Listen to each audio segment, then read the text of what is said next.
Hello student, स्वागत है आप सभी का उत्तर प्रदेश पॉलिटेक्निक के एक नए वीडियो में। और बात करेंगे इस वीडियो में यूपी पॉलिटेक्निक की कितनी गवर्नमेंट सीटें हैं और कितने रैंक तक के बच्चों को गवर्नमेंट कॉलेज वगैरह अलॉट होने वाला है। जाहिर सी बात है, अगर सीट आपको मालूम चल जाएगी तो उस हिसाब से आप अपना रैंक देखेंगे और देखेंगे कि आप उसके अंतर्गत हैं या फिर नहीं, आपको मिलने के चांसेज हैं या फिर नहीं।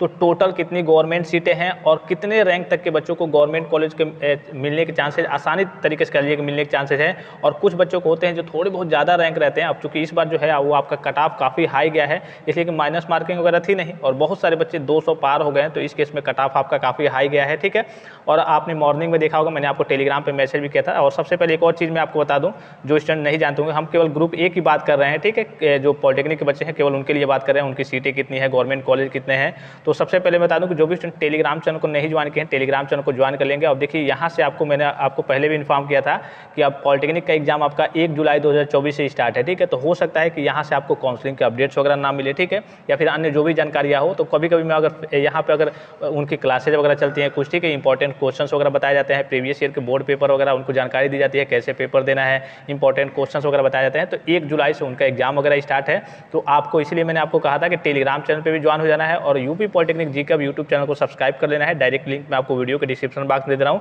क्योंकि आप नए स्टूडेंट से, आपके पास जानकारी है नहीं कि कौन सा कॉलेज चूज करना है, कैसे चूज करना है, कैसे काउंसलिंग करनी है। फ्री ऑफ कास्ट आप काउंसलिंग मोबाइल फ़ोन से कर सकते हैं, घर बैठे कर सकते हैं, कोई दिक्कत की बात नहीं है। बशर्ते आपके पास जानकारी होनी चाहिए किस कॉलेज को चूज करना है, कैसे किसको प्रेफरेंस देना है, कौन सा ब्रांच चूज करना है, कौन सा कॉलेज आपके रैंक के अकॉर्डिंग आपको मिल सकता है, कौन सा कॉलेज आपको नहीं मिलेगा, वो सारी चीज़ें आपको अभी मालूम नहीं होंगी। ठीक है, तो काउंसलिंग का पूरा प्रोसेस मैं आपको बताऊंगा।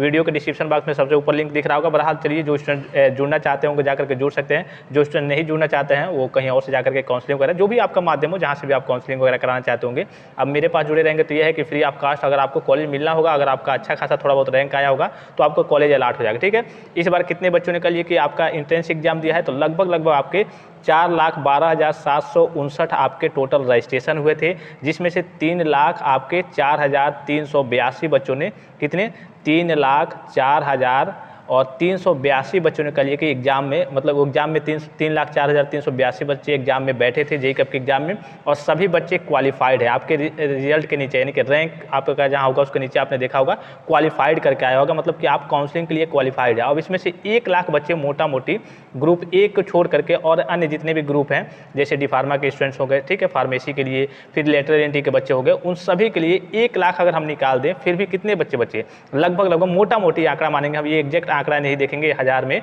मोटा मोटी अब मानेंगे कि 2,00,000 बच्चे पॉलिटेक्निक में हर बार करिए कि एडमिशन के लिए करिए कि काउंसलिंग वगैरह कराते हैं।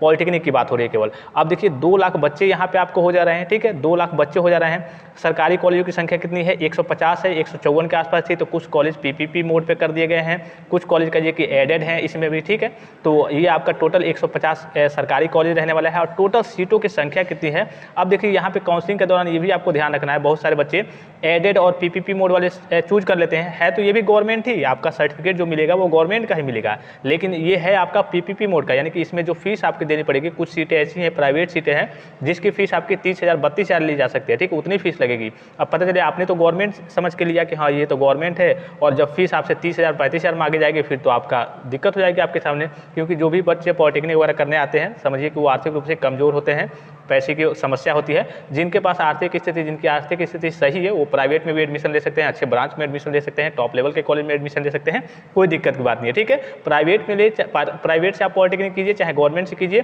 स्कोप हर एक चीज़ का वही है। ठीक है, अगर आप बेटर ब्रांच लेते हैं, मैकेनिकल, सिविल, इलेक्ट्रिकल, अगर आप कहिए कि आगे जाकर गवर्नमेंट जॉब वगैरह की तैयारी करेंगे, गवर्नमेंट सर्विस करना चाहते हैं, तो मैकेनिकल, सिविल, इलेक्ट्रिकल लेना है। अगर आप प्राइवेट सेक्टर में जाना चाहते हैं, जॉब करना चाहते हैं, तो इसके लिए आप कोई भी ब्रांच ले सकते हैं, गवर्नमेंट से लीजिए या फिर प्राइवेट से लीजिए, कोई दिक्कत की बात नहीं है। बस यहाँ पैसे की समस्या आ जाती है कि इसकी फीस 10,000 है, तो उसकी फीस आपके सीधे 3 गुना यानी कि 30,000 के आसपास लगेगी।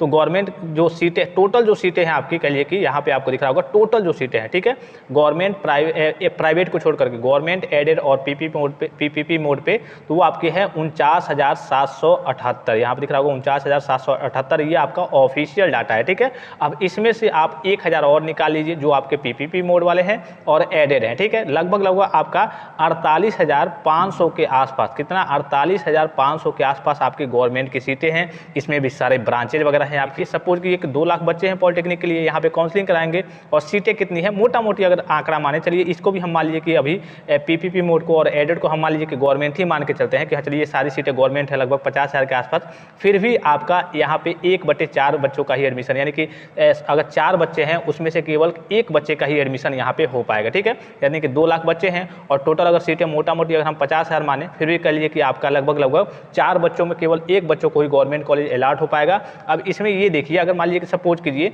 कि अगर 50,000 रैंक तक जिस बच्चे का आया है, ठीक है, और 50,000 के आसपास लगभग यहाँ पे दिख रहा होगा 50,000 के आसपास मान लीजिए कि आपकी यहाँ पे सीटें हैं और 50,000 रैंक तक आपका आया है, तो मान लीजिए कि एक बच्चा 1 सीट ले रहा है तो 50,000 तो ऐसे ही फुल हो गया। तो इस केस में 50,000 के ऊपर जो बच्चे होंगे उनके सामने समस्या क्रिएट होगी कि भाई मुझे कैसे कॉलेज मिलेगा, क्योंकि गवर्नमेंट सीट तो इन्हीं बच्चों में भर गई। अब 1.5 लाख बच्चे बच गए। तो इसमें होता ये है कि इसमें से 50,000 बच्चे मान लीजिए जो टॉप रैंक में है 50,000 में है, इसमें से 15,000 बच्चे क्या करते हैं, या फिर पॉलिटेक्निक नहीं करते हैं, या फिर पॉलिटेक्निक के लिए कि काउंसलिंग ही नहीं कराते हैं, या फिर कुछ बच्चे एग्जाम केवल दिए रहते हैं ऐसे ही मौज मस्ती के लिए, या फिर कुछ बच्चों का मूड वगैरह के लिए चेंज हो जाता है। तो इसमें से लगभग आपके 15,000 बच्चे निकल जाते हैं और यही 15,000 सीट बचती है। तो ऊपर की ओर कहिए कि आप 65,000 70,000 तक जाएंगे तो वहाँ तक बच्चों के कॉलेज अलॉट हो जाएंगे। अब इसमें भी देखिए, जैसे कि मान लीजिए कि आपका रैंक 1 लाख आया है, ठीक है, कितना आया है 1 लाख आया है, या फिर आपका 1.5 लाख आया है, ठीक है। गर्ल्स की बात हम नहीं कर रहे हैं, गर्ल्स को तो आराम से कॉलेज वगैरह अलॉट हो जाएगा, सीट वगैरह अलॉट हो जाएगा, क्योंकि उनके लिए रिजर्वेशन की सीटें भी रहती हैं। फिर से जो PWD यानी कि विकलांग स्टूडेंट्स होते हैं उनके लिए भी रिजर्वेशन की सीट रहती है, उनको कॉलेज वगैरह अलॉट हो जाएगा।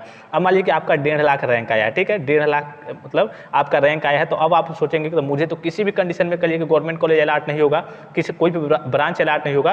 तो यहाँ पे अगर आपका 1.5 लाख रैंक आया है तो आपको मैकेनिकल, सिविल, इलेक्ट्रिकल छोड़ के और जितने ब्रांचेज होते हैं वो ब्रांच अलॉट हो जाएंगे, ठीक है। इसमें ये होता है कि बहुत सारे बच्चे, जैसे मान लीजिए किसी बच्चे का 60,000 रैंक आया है, ठीक है, और उसको चाहिए सिविल। अब सिविल नहीं मिलेगा तो वो बच्चा कहाँ जाएगा, कहाँ भाग के जाएगा, वो जाएगा आपका प्राइवेट में, क्योंकि वो सिविल का स्कोप जानता है, या फिर मैकेनिकल चाहिए तो मैकेनिकल का स्कोप जानता है, इलेक्ट्रिकल चाहिए तो इलेक्ट्रिकल का स्कोप जानता है। तो वो क्या करेगा, सीधे अगर उसकी आर्थिक स्थिति सही होगी तो वो प्राइवेट की ओर भागेगा। गवर्नमेंट प्राइवेट से कोई लेना देना नहीं है, आप पॉलिटेक्निक गवर्नमेंट से कीजिए या फिर प्राइवेट से कीजिए, बस वहाँ पे समस्या आती है पैसे की। अगर पैसे की कमी नहीं है तो आप प्राइवेट से भी, टॉप लेवल के जो लखनऊ में कॉलेज हैं जो एडेड टाइप के भी हैं, एडेड से भी आप कर सकते हैं या फिर प्राइवेट से भी कर सकते हैं। जितने हैं मैंने आपको डाटा दे दिया है टेलीग्राम पे, सबका PDF सेंड कर दिया है। तो ये सारे बच्चे क्या करते हैं जिनके रैंक वगैरह मान लीजिए 50,000 60,000 तक ऐसे आए रहते हैं और उनको चाहिए होता है यही ब्रांच, स्पेशल ब्रांच, तो उनको नहीं मिलता, वो प्राइवेट में भागते हैं। तो ये सीटें आपकी खाली होती जाती हैं और ऐसे ऐसे सीटें जो थोड़े लो टाइप के ब्रांचेज होते हैं जो कहिए कि आपके 1 लाख 1.5 लाख पर मिल जाते हैं, और ये फर्स्ट राउंड में मिलने के चांसेस कम रहते हैं, ठीक है। फर्स्ट राउंड की काउंसलिंग में थोड़े से कम चांसेस रहेंगे, लेकिन जैसे आप second round, third round, fourth round, fifth round तक जाएंगे तो उस केस में कहिए कि आपके कॉलेज वगैरह ब्रांच वगैरह जो थोड़े लो कैटेगरी के ब्रांचेज होते हैं, बच्चे कम चूज करते हैं उसको, जैसे PMT हो गया, आपका केमिकल हो गया, ये ब्रांचेज वगैरह, या फिर डायरी इंजीनियरिंग हो गया, ये ब्रांचेज वगैरह बच्चों को अलॉट हो जाएंगे, ठीक है। तो आपको कोई भी ब्रांच मिले, देखिए ब्रांच सभी सबका सही है, बस ये प्राइवेट सेक्टर वाले स्कोप वाले जो ब्रांचेज हैं वो ज़्यादा हैं। 90% बच्चे मैं बता दूं आपको कि प्राइवेट सेक्टर में ही जाते हैं। तो ये आपकी रुचि के ऊपर डिपेंड करता है। अब ये नहीं मैं कह रहा हूँ कि हाँ सिविल, मैकेनिकल, इलेक्ट्रिकल ही बेटर है, क्योंकि ये आपको जब आपको अगर आगे चल के गवर्नमेंट सर्विस करनी है, गवर्नमेंट जॉब की तैयारी करनी है तो उसके लिए बेटर है, ठीक है। इसमें स्कोप चूँकि आपका सरकारी नौकरी का भी है तो इसीलिए बच्चे ये ज़्यादा चूज करते हैं, प्रेफरेंस देते हैं। अगर उनको गवर्नमेंट में सीट मिल गई तो गवर्नमेंट लेंगे, नहीं सीट मिली तो सीधे प्राइवेट में भागेंगे या फिर एडेड में भागेंगे। तो इस केस में वो सीटें वगैरह, कुछ सीटें वगैरह खाली होती रहती हैं अदर ब्रांचेज की। तो इस केस में जो बच्चे जिनका हाई रैंक रहता है, कहिए कि 1 लाख रहता है, 1 लाख तक रहता है, 1,10,000 तक रहता है, कभी कभी इससे ज़्यादा भी रहता है, तो उन बच्चों को वो ब्रांचेज वगैरह मिल जाते हैं। तो काउंसलिंग का मैं आपको तरीका भी बताऊंगा कैसे आपको काउंसलिंग करनी है। कुछ बच्चों के कहिए कि अगर ऐसे मोटा मोटी लिया जाए यहाँ पे कि 50,000 सीटें हैं और लाइन से अगर 50,000 बच्चे एडमिशन वगैरह ले लेते हैं तो 50,000 सीटें तो ऐसे ही फुल हो गई, 1.5 लाख बच्चे बच गए। लेकिन इस 50,000 में से आपके 15,000 बच्चे इधर उधर निकल जाते हैं, कुछ बच्चे नहीं करते हैं, कुछ बच्चे ऐसे ही भरे रहते हैं, ठीक है। कुछ बच्चे पैसे की कमी के कारण छोड़ देते हैं, और कई तरीके के कुछ बच्चों का क्या होता है जब डॉक्यूमेंट वेरिफिकेशन होता है उसमें वो छट जाते हैं। तो इस तरीके से सीटें खाली होती जाती हैं, और जब खाली होती जाती हैं तो आपको कैसे मालूम चलेगा कि खाली हुई हैं, हम उसको फिल करें या फिर नहीं फिल करें।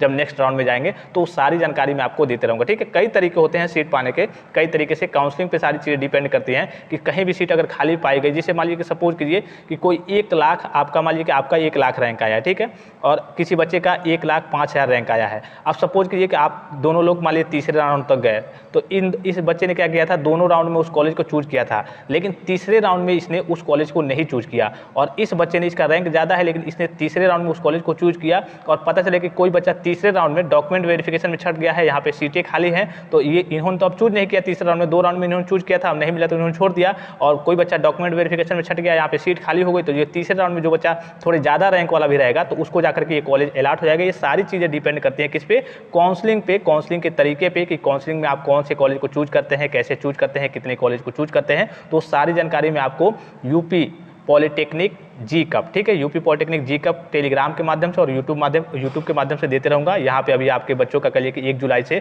उनका एग्जाम वगैरह स्टार्ट है, पॉलिटेक्निक के बच्चों का इवेंट सेमेस्टर का बैक पेपर और स्पेशल बैक पेपर सभी का एग्जाम होने वाला है, तो यहाँ से भी अपडेट वगैरह मैं देते रहूँगा, लेकिन ज़्यादातर अपडेट वहाँ आपको वहीं से मिलेगी, ठीक है, तो वहाँ पर आप जरूर जुड़ जाएंगे। डायरेक्ट लिंक आपको वीडियो के डिस्क्रिप्शन बॉक्स में दिख रहा होगा, और भी कोई जानकारी चाहिए तो आप कमेंट बॉक्स में कमेंट करके पूछ सकते हैं। फिलहाल इस वीडियो में इतना इजाजत दीजिए, धन्यवाद, थैंक्स फॉर वॉचिंग, मिलते हैं नेक्स्ट वीडियो में।